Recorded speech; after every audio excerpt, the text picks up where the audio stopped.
All right, guys, we have reached the end of the Saw marathon. We are going to be handling Jigsaw in 4K.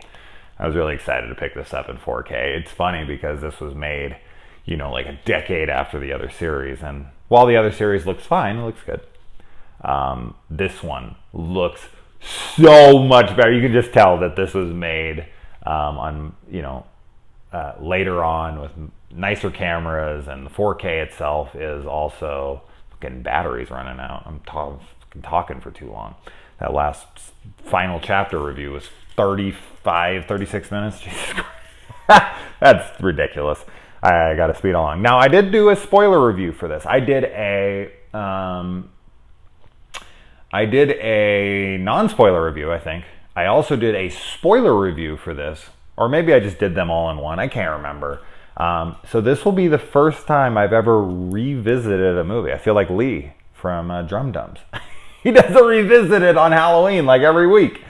I've never watched one of them, the revisiteds. And I'm just like, dude, literally everything I pretty much could say about Halloween I said in my review of it. Like, it was like 45 minutes, don't get me wrong, but maybe all of his revisiteds add up together to like 45 minutes. So that might be it. But Jesus Christ, dude, I couldn't revisit. So this is my first revisit that I've already reviewed, but I just kind of gave a vague spoiler discussion because it was off of memory at the theater. I wasn't there with my notes to talk about all of this. So this is the first time I've seen it since then. It's the first time I've seen it since the theater. I have yet to watch it, so I was really excited after watching all 7 back to back. And when I got out of this one, because this was one I went into and I was really nervous about, because up until that point I had seen 7 films that flowed so well and I liked so well as a whole. Like, the Saw series is like one big puzzle piece, one big story all together. And as I've said many times, I'm like this hardcore continuity whore. And I was like, please don't fuck with my continuity. Please don't. And I saw, like, you know, John Kramer was on the production stuff, and I was like, he died. Like, what are we doing here? Like, don't make some like Halloween 2018 where we're like, we're just gonna ignore the fucking sequels and we're just gonna do a sequel to. Oh my god, I would have fucking cried. I would have cried if they said that. And I've actually talked to people. I think there's some comments in my spoiler review or Jigsaw. I can't remember where they were, but the dude was like, fuck that, man. Because we're talking spoilers, obviously. He's like, fuck this movie, because like I would have been totally fine with Jigsaw coming back from the grave. Like, they could have made it supernatural. That would have been awesome. Like, who gives a shit? These are stupid anyways. I'm like, no, they're not, And supernatural? Really? You'd be okay with that? Wow, that is fucking stupid. I'm sorry, but really? You'd be okay with Jigsaw, John Kramer coming back from the dead as like a zombie fucking, you know, come on. Really? Sometimes I have to question how smart some horror fans are, or people in general. All right, now that I'm like cutting down my audience, let's continue. But yeah, I was just so nervous. And when I came out of this, I was like, I was so relieved. I was like, that was good. I had a good time. I really liked kind of things that they had going on. But I was really looking forward to rewatching it. And I did. And I liked it even more this time. I really enjoyed this. So there we go. 8 films. Continuity is not messed with at all. It totally fits. It's a really good movie that I enjoy. Thank God. Thank God. Because I would have fucking been so devastated if this movie like outright ignored stuff or was really shitty and I hated it, or dodged a bullet on this one. I was so excited going into the theater. I think I did a video of myself walking into the theater and I was like, hey guys. I was so incredibly excited because the Saw thing was such a big deal for me when it came out. Like Saw 2, 3, 4, 5. Like, when I went to the theater, it was like an event every year. It was something I looked forward to. It became like a holiday to me. Sawoween, or whatever the hell they called it, Sawoween. I really got amped, and I would follow their production, and I'd look at every still and image, and the trailers would come out, and I would be so excited, and the blood drives and all that stuff. So, and I was missing it. You know, Paranormal Activity came in and kind of took that spot, and they became the once a year thing. And then we don't, now it's kind of like Insidious, I guess, is the new one that's kind of getting one every year or so for the franchises, like the horror franchises, and it's from the same people, so it kind of makes sense. But anyways, let's get into the movie itself.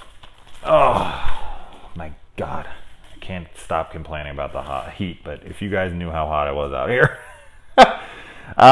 So we get this first trap, and it is, you know, you have to make a little blood sacrifice. One of the dudes is passed out. We find out at the end that that's Logan, obviously. And that's why he has the Rambo-style wounds on his back, the scars. And it's always the jogger. I remember, was it like Dave Attell or something? I want to remember, yeah, Dave Attell, stand-up. He's always like, I never leave my house. It's always the jogger that finds the body. He's like, you're never like watching porn, and it's like, you know, I reached for my porn and there was a foot. Like, you never find dead bodies while you're watching pornography in your house. Like, it's always the jogger. And it's funny because if you really pay attention, I'm not sure, that's not obviously real in reality, but in movies, it always does seem to be like the jogger. Early in the morning, they find the body in the woods. So it's like, don't go jogging through the woods or you're going to find a body. This girl is one of many people to find it, but I just found it funny that it was an early morning jogger. And then they pull the bucket off, and this guy's head is completely severed because we can't see the face. It's not necessary, but that gore is graphic and awesome. Like a lot of the gore in this is amazing. Mostly practical. The only one that's like standout CGI and it doesn't look amazing is the lasers through the head. And then it like comes back and his head like separates and falls all down. Like, some of it's practical, like the second, I think, maybe. But the first, when it folds, that doesn't look very good.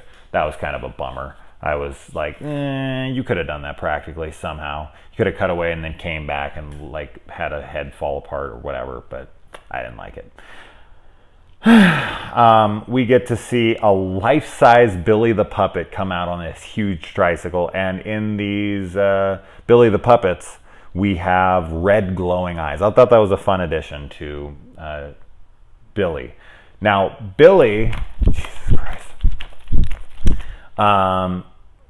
this is the first game he ever did. So, technically, the Billy the Puppets from here on are, you know, they don't have red eyes. It's not like they added red eyes to these. Technically, these are the original Billy the Puppets. And the other ones are in, you know, just ones without eyes. I don't know. Yeah, I couldn't do it. I was seriously, like, I couldn't even think. If you could see me at the end there when I was trying to talk about the Billy the Puppet eyes and stuff, I seriously, like, felt like I was going to black out. I was like, Billy has eyes and the other one doesn't, and I don't know what the fuck was going on, man. I didn't even bring my lighting in because I don't even want to be out there for more than a couple seconds, so you'll just have to deal with the lighting. It's okay. Most people are just here to listen to the voice anyways. Jesus Christ, man. I gotta just start doing the reviews in here because I don't know how many more times I can take that heat. But anyways, you guys are tired of hearing about that for sure. So I like that in the opening couple traps here that they're just leashed and being pulled along by a chain from room to room. I thought that was neat. I thought that was kind of like a cool idea that would have worked for Saw 5 because they're kind of just pulled, like they have to get out of the room so the bombs are gonna go off, but having them like on a leash, I like that idea. Just like you're being forced, you're not saying no. Like, and even the beams are covered in razor wire. So it's just like, you can't grab onto shit. You are getting yanked. So the second victim here is a girl who purse snatched, and she ran off, and she finds out there's like $3.53 in the damn thing. And the woman has an asthma attack and dies of like a, you know, heart attack or something. She has asthma medication and she's like freaking out. So I think she dies of asthma. But oh man, jacking a purse and then someone dying because of it because you took their medication from them and then finding out it was only $3. I mean, it wouldn't have been worth it for any amount of money. There could be fucking 50 grand in there. I'm sorry, it's not worth killing somebody over. That's my own personal opinion. These are criminals. I don't know how they think, but to find out it was like, I don't know, it's adding insult to injury that you only got $3 out of the thing. But then they go up and they're all about to hang because this chick won't inject anything to her body, and I can't blame her, but that guy like is fighting with her and he sticks all three in, and that, like, I get it, she's so scared, she doesn't want to inject anything in her body, but it's like, you're all gonna hang. So I mean, maybe she just took the lesser of the two evils. Like, I would rather hang than possibly inject acid into my veins. That's gonna hurt like a motherfucker. Like, I'm just going to suffocate here and then I'll be dead. But, like, she's not clearly considering anyone but herself in that moment, either way. So he's not having it, and he sticks her with him, which releases all of them. And I find it to be, I don't know, these people are playing, like, the morality card. Like, how could you do that? And it's like, you guys were just hanging. If I didn't do that, you wouldn't be alive right now. I just saved your life. I made a terrible, horrible decision. Good thing he was next to her. You know, but the fact that there was only 3 people in the second game, because Logan set up a replica game with criminals from, you know, the Corrupt Cops games before, Halloran. There was only 3 people in that game because they end up being the last 2. So the chick in the second game, the one that's being played modern times, she would have, oh, well, I guess the guy with the motorcycle's the one who stuck her. Or she stuck herself. One of the two. Which, if she stuck herself, she probably stuck herself with the $3.53 one. And so the acid was in that one and not the other ones? I don't know. That's interesting. Because we don't get to see that game ever take place. We just get to see the aftermath. We just get to see the dead bodies, and we get to hear him talk about it for like a second. And the outcome's the same. The girl still gets acid in her face, which is convenient. She could have stuck that in her arm. She could have stuck that in her leg. She could have stuck that literally anywhere, but it just so happened to be in the face both times. Of course, that it doesn't need to be, because the cops aren't seeing what we're seeing. It's for us to not see their identities so that we don't realize that these aren't the same people on the slabs that we go. That's why the guy's head's cut off. That's why the girl's face is melted. That's why the other guy's like been ripped apart in that blender. It's for us, not the cops. But of course, if I'm going to point out the conveniences here, it's convenient that they both stuck each other in the face. But as I said, that's not, it doesn't matter. They didn't need to. Logan could have brought anybody, but I guess he is. He's trying to hide the identities, right, of his victims. So yeah, they would have to burn their faces, because I guess, I don't know, because does Halloran know that these are criminals that he got off or not? He does at the end, but are the identities revealed to him of who they were? I think the first one was. So, yeah, because then the first one, we don't get to see him. So, okay, yeah. So that makes some sense, I suppose. I'm just kind of putting this stuff together as I'm talking. It's fun. But yeah, I just find it funny that they're blaming the dude for sticking him in. It's like, really? Come on, man.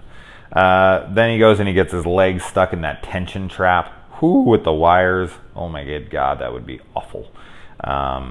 And, you know, they're like, grab the tape. And the guy's like, I'm not grabbing that tape. And I'd be like, oh, hell no, I'm not sticking my arm down there. Look what the hell has happened into your leg. Every time anything touches down there, it's like a freaking game of Operation. Buzzer goes off, boom, you dead. Next. And, oh man, Eleanor, the chick who's obsessed with Jigsaw, the redhead, the tattoos. I never talk about that in this series. That's funny. I've watched 7 movies now, and I've never even talked about anyone's attractiveness. That's weird. But Eleanor, holy good God, is she gorgeous.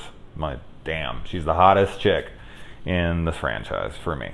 And we get a puzzle piece cut from someone's tongue in this. Never seen that before. We find out Logan was a prisoner of war. That is supposed to explain the scars on his back, but that's not reality. Maybe those were added. Those aren't all the scars. Maybe some, as I said, he got while he was a POW, but you never know.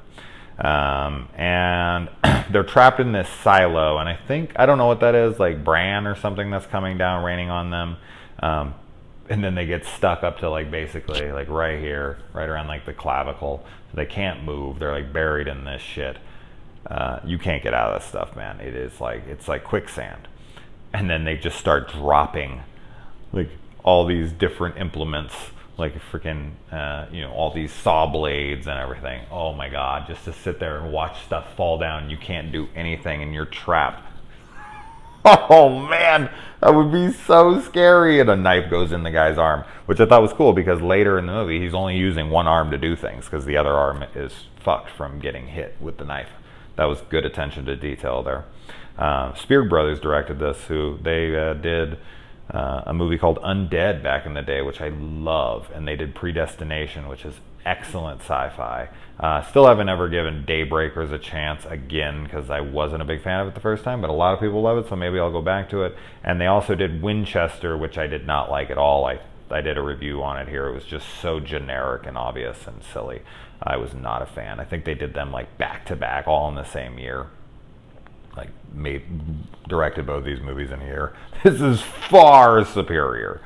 The green filter is missing from this movie, so they didn't retain that here, so it doesn't like look like a Saw movie, but that's okay because it looks so good on the 4K. It's a really well shot movie. And then the guy has to cut off his own leg, pulls the lever, cuts his leg into like a bunch of pieces. It's fucking crazy.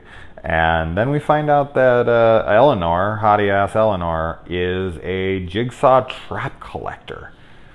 Which is, yeah, I mean, there definitely would be people out there. We have them in our society. People obsessed with Charles Manson and Ted Bundy and John Wayne Gacy and Ed Gein and Jeffrey Dahmer, and like there's all these fucking people out there.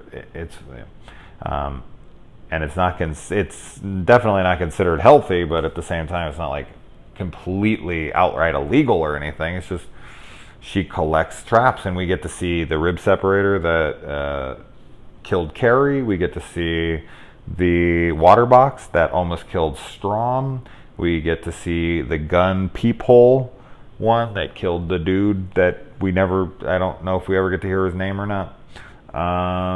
And then we get to see she has the reverse bear trap, the iconic Amanda reverse bear trap that not only not only was used on Amanda, but it was also the one that killed Jill Tuck. So where she got these things, I don't know. Black market deals, maybe they're recreations for all we know. But then she has built one of the ones, and that's our first clue that this is not taking place at the time. She talks about how it was,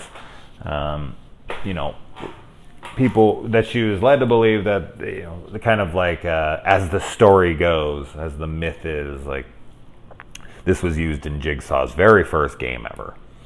And as far as like his first game ever, I like that idea because, we don't ever know what Jigsaw's first game was. This seems pretty elaborate compared to some of his other games that took place after this, like the razor wire trap and whatnot. But this was his first test thing, and it was happening at Jill Tuck's family's farm. And him and Logan build Amanda's mask together. But going back to this is his first game, I like it because they do some things in here that suggest that it's his first game. Like she's able to get up there. This main chick that's kills her baby. We're going to get into that in a minute. But she gets up on the top of the beam and she jumps across and she takes like a thing of rebar and she sticks it through the spoke of the motorcycle and it stops it. And it actually foils his trap for a moment before it comes back to life, kind of like when Riggs shoots that hair pulling thing and it stops for a minute and then kicks back into gear, but it breaks the rebar and continues to go. But it was almost foiled.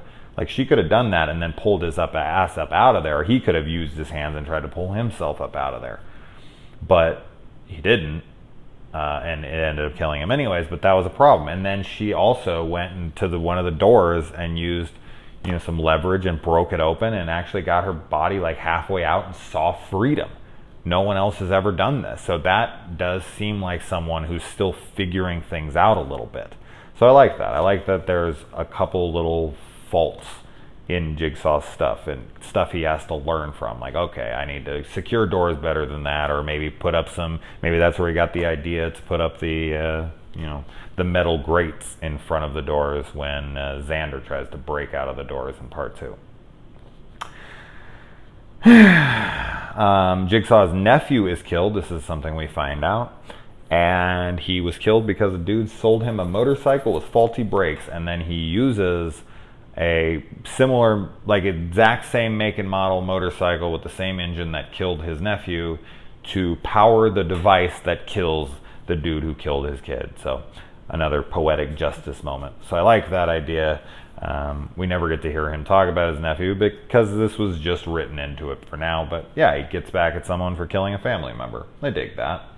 I like that Edgar, the guy in the opening who gets his hand shot off and he gets shot in the heart and goes in the coma or whatever, he ends up being in Jigsaw's grave, because throughout this movie they hint that and they tease that Jigsaw might still actually be alive. And I remember being in the theater like, please. And when we saw him at the end, I was like, don't even. And then when I realized, I was like, oh shit, like he is. Like this is like a year before, so that's cool. I'm okay with that. But man, for a second I thought they were going to try to explain how Jigsaw was alive and that was his twin brother, or like he switched bodies, or who fucking knows. Like, I was like, please, he is so clearly dead at the end of 3 and 4. Don't even. But yeah, anyway. But yeah, I like that they dig up his grave and he has like the blood under the fingernails. All the explanations of like how Jigsaw's voice, like he took inserts from online and just arranged all of the words and put them together in a thing. That was cool. I'm sure forensics could figure that was the audio was fucked with, but at the same time, he's pinning this all on Halloran, and Halloran would have been doing that anyway. So by the time they figured that out, they'd be like, well, yeah, we know it's not John Kramer. John Kramer's dead. What they did with John Kramer's body, I'm curious. He should give it to Eleanor. She'd love that, to have John Kramer's remains. She'd be all about it.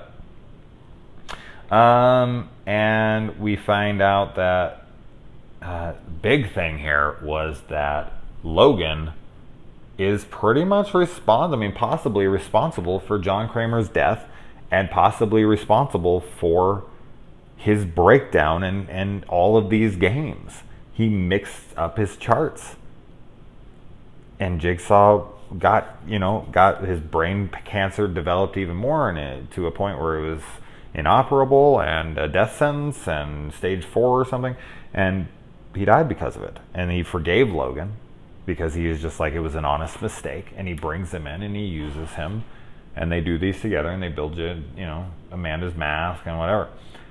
And then I think he goes off to the hospital and he comes back, or off to the war, comes back, and Jigsaw's there to help him through his PTSD, whatever. So I definitely think Logan is, one of the people with freaking Dr. Gordon, but as I said, it could be anybody. But I like to think it could. I like to think it's him. And let's see here.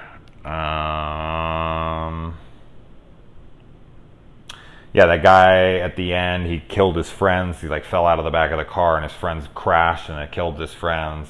How John would know about some of these things, like how he knew it was $3.53, like how could he possibly know that? Like, the girl keep a tally of how much money is in the purse? That's ridiculous. So there's no way she could know that, unless that girl was blabbing around town like, oh my god, she like told her therapist or something. Also, like how he would know that that guy killed his friends and lied about it. Like, he wasn't there, he doesn't know. So those are little things where I'm just kind of like, yeah, those are fucked up things for sure, but how could you possibly know the details of those things?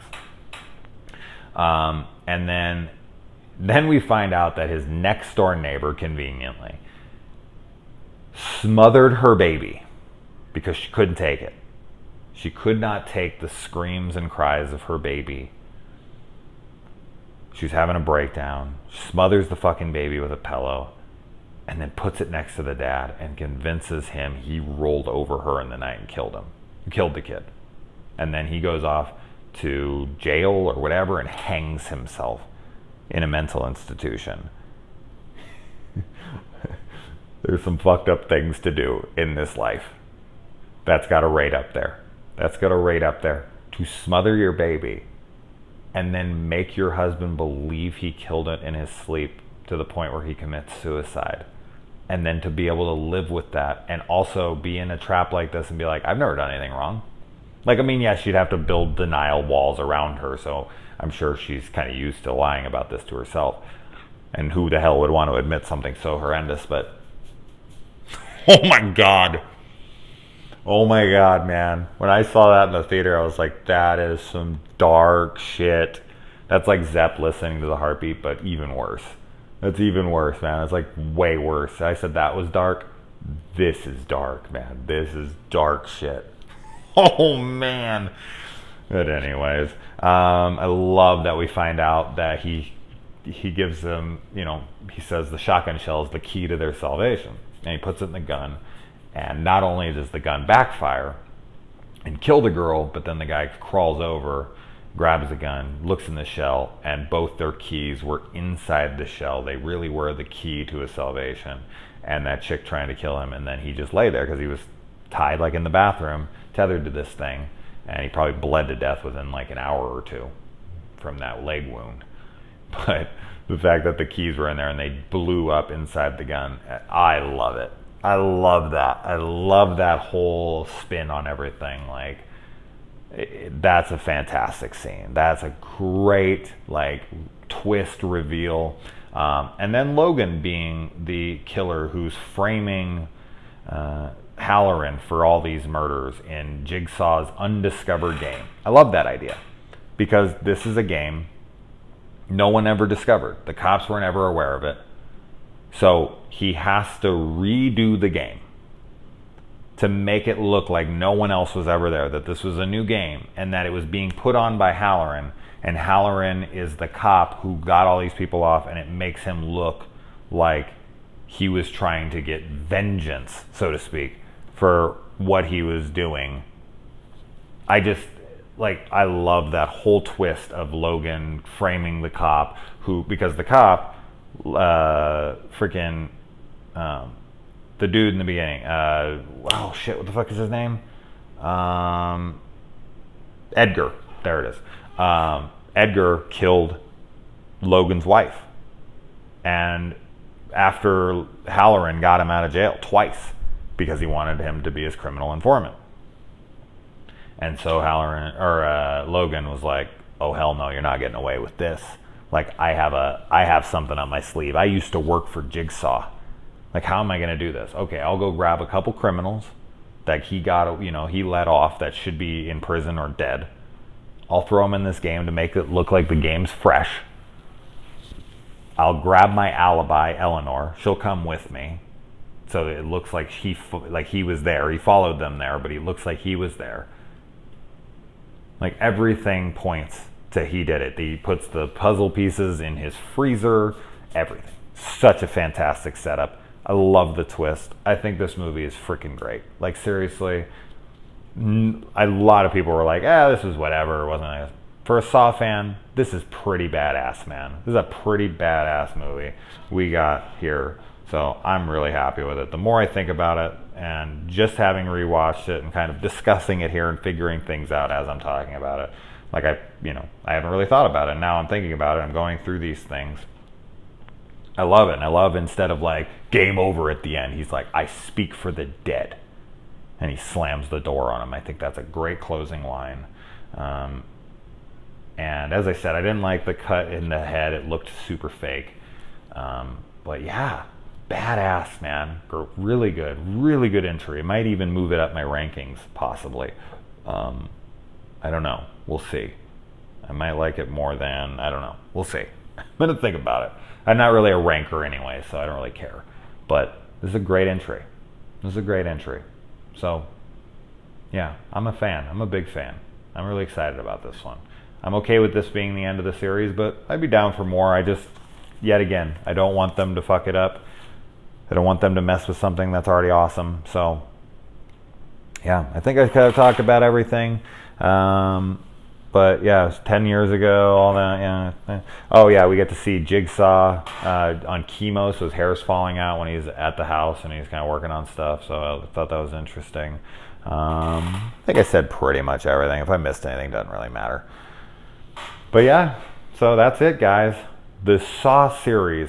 I did like all 8 movies in like 3 days. And there's all like 30 freaking minute reviews each. All right. Well, I'd love to see rankings. I'll try to think of one, but I'd love to see some rankings down below of the whole series in this one, since this is the final one. I want to hear thoughts. I want to hear fans talk about this, so blast me in the comments with whatever. Tell me how horrible it was. Tell me how awesome it was. Whatever. This was a really fun one. The whole reason I did this is because it's torture porn / gore week over in Killer Flicks, and I was like, well, it's time for me to finally do the Saw series. And I'm really glad I revisited this, and I'm really glad that I did a revisited Lee style review here. So that was fun. All right, guys. Game over.